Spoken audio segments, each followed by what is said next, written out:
Dimanche 5 mars, Michel Thor a accordé un entretien au JDD. La chanteuse star des années 70 s'est confiée sur sa relation d'amitié forte avec Sœur Emmanuelle, qui lui a notamment prodigué de précieux conseils lors d'épreuves de la vie comme son divorce. Ces derniers jours, Michel Thor est sorti du silence pour son retour sur le devant de la scène.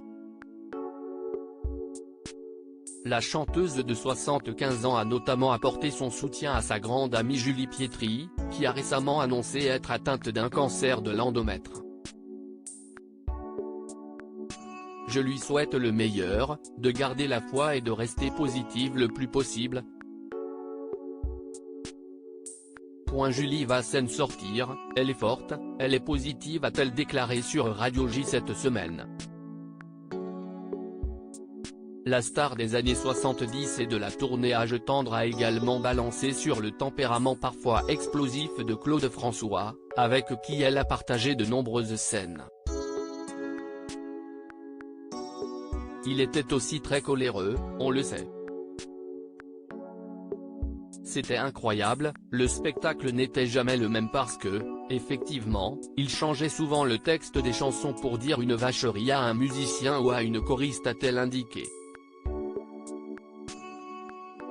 Elle m'a donné sa bénédiction, mais à l'inverse du chanteur, Michel Thor a compensé son côté spirituel en se liant d'amitié avec Sœur Emmanuelle.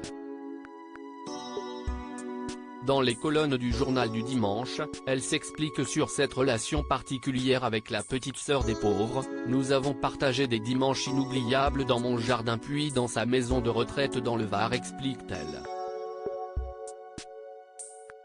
La religieuse a notamment été prépondérante pour soutenir la chanteuse lorsqu'elle a souhaité divorcer de son premier mari, qui lui avait notamment caché d'importantes dettes et volé certains de ses collaborateurs.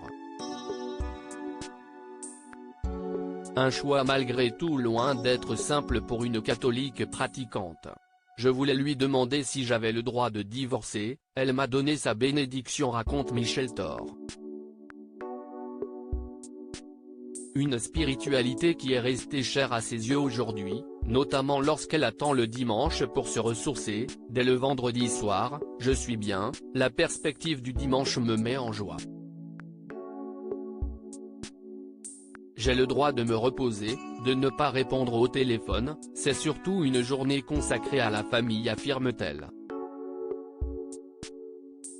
Un rythme de vie qui aurait sans doute convenu à merveille à Sœur Emmanuelle, disparue en 2008 à l'âge de 99 ans.